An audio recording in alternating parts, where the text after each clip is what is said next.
মামা মামি যদি তোর অন্য জায়গায় বিয়ে দিয়ে দেয়, তুই বিয়ে করে নিবি?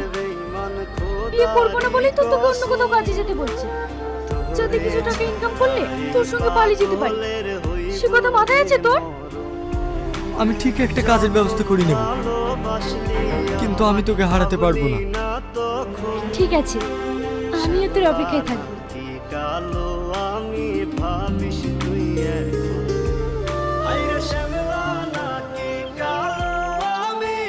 বাবু, বাবু চাটা খেয়ে যা।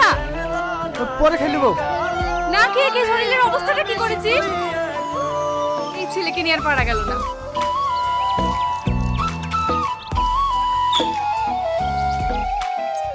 রিয়াজ কোথায়?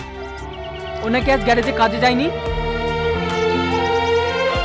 গ্যারেজ বন্ধ করে তোমার ভাগ্নি স্কুলে গেছে, পড়াশোনা করে নাকি জজ ব্যারিস্টার হবে। তোর ছেলেকে